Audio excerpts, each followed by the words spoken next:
Salut à toi et bienvenue dans cette nouvelle vidéo. Alors aujourd'hui on va voir ensemble les différentes conditions suspensives que tu peux remettre dans ton offre. Déjà la première des choses que je veux te dire, c'est que tu dois absolument remettre l'ensemble des conditions suspensives que tu as besoin par rapport à ton type d'opération dès la signature de l'offre. Tu ne dois pas commencer à mettre une condition et puis après te dire ok, au compromis je vais rajouter 2, 3, 4 points parce que j'ai fait une visite assez rapidement, j'ai pas vu certaines choses, je dois rajouter ça. Là évidemment tu sais que le vendeur derrière il va te dire ah mais monsieur, on a signé une offre sur base de ces conditions là, moi je suis pas d'accord d'en rajouter. Donc là évidemment ce sera à toi de voir si c'est toujours intéressant ou non, tu comprends. La première des conditions que tu vas avoir, c'est la plus classique au niveau du crédit, faire en sorte que tu aies un accord.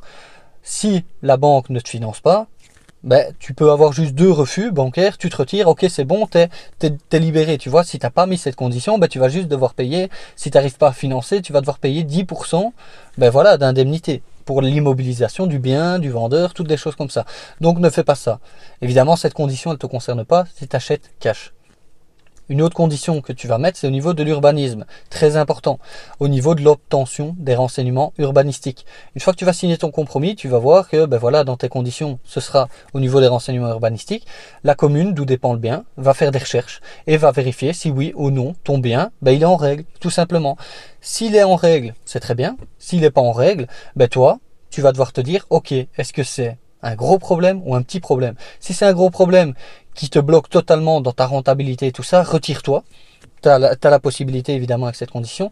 Si c'est un petit problème, toi, évidemment, il va falloir que tu chiffres ça, vérifier si c'est possible de régler ça et utiliser cet élément pour une négociation du prix à la baisse parce que c'est plus ce qui était convenu d'origine. Donc tu n'achètes plus la même chose, donc évidemment le prix ne correspond plus.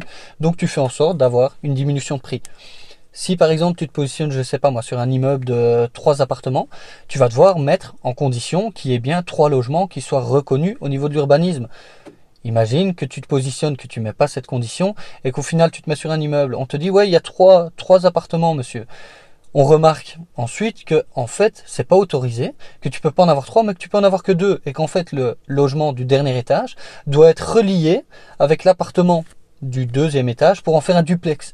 Tu comprends que de là, tu n'es plus à une revente de 3 fois 120, 360, mais une revente peut-être de 120 et 160. Tu comprends? Donc, au niveau de ta rentabilité à nouveau, tous tes calculs vont être faussés. Donc ça, évidemment, pour éviter ces problèmes-là, c'est de mettre cette condition-là, tout simplement. Si tu as des projets de construction, si tu as besoin de permis, il faut que tu notes absolument l'ensemble des conditions que tu as besoin par rapport aux différents permis que tu as besoin.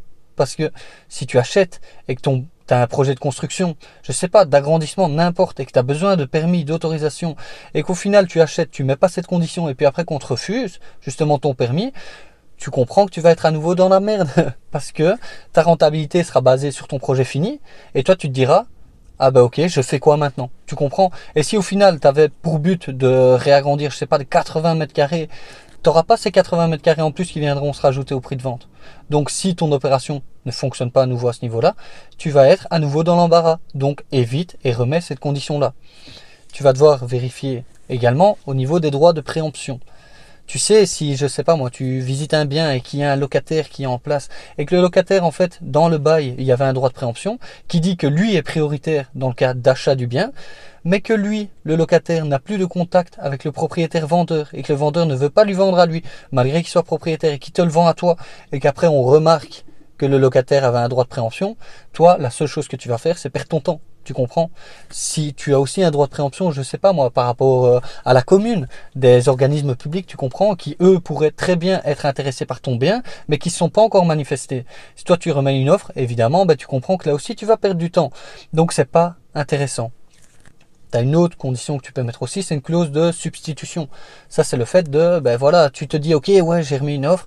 En fait, je vois que le bien, ça va plus du tout. Ou on me propose quelque chose de beaucoup plus intéressant. Je ne dois pas acheter. Je ne dois pas me positionner sur ce bien. Il faut que je me retire absolument. Tu peux faire une clause de substitution où une autre personne va venir signer à ta place. C'est pas une vente triangulaire parce que ça, c'est interdit. Mais cette clause-là te permet en fait de faire en sorte qu'une autre personne achète avant toi. Si toi, tu dois revendre également avant justement la signature, il faut que tu aies une condition de commercialisation, ok, pour pouvoir obtenir Ben, des promesses d'achat. Il faut que tu aies la condition d'avoir accès au bâtiment. Tu comprends? Parce que voilà, si tu as un agent immobilier qui revend, c'est lui qui va devoir recommercialiser à la vente tous les lots. Et donc évidemment, il faut qu'il ait l'accès pour s'il doit reprendre d'autres photos, pour s'il doit faire visiter les différents logements. Si tu n'as pas cette condition-là, le propriétaire, voilà, il risque de te dire tout simplement, non monsieur, moi je donne aucun accès au bâtiment, vous aurez les clés une fois que c'est signé. Tu comprends? Donc voilà, ici on arrive à la fin de cette vidéo. Je t'ai donné quelques petites conditions que tu pouvais mettre. Évidemment, garde toujours en tête que mets-toi à la place du vendeur et dis-toi, ok, si moi je suis vendeur et que je reçois une offre, que je reçois deux offres, une offre au même prix, mais qu'il y en a une où il y a deux conditions et une où il y en a 10, tu comprends très bien que le vendeur va toujours choisir celle où il y a le moins de conditions possible. Mais remets toujours tes conditions pour te protéger. On s'en fout du vendeur, on s'en tape. Si au final ça passe pas sur ce bien-là, tu le fais sur le deuxième, sur le troisième, quatrième. Je veux juste te dire que tu dois toujours te protéger, mais ne pas exagérer et ne pas remettre un listing de 25 conditions suspensives. Parce que là, tu sais, le vendeur il va dire, mais il est complètement fou, quoi. Qu'est-ce qu'il fait, lui?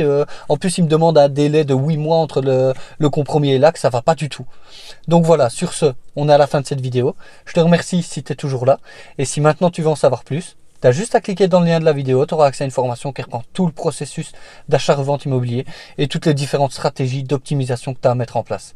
Sur ce, je te dis à la semaine prochaine pour une autre vidéo. Salut!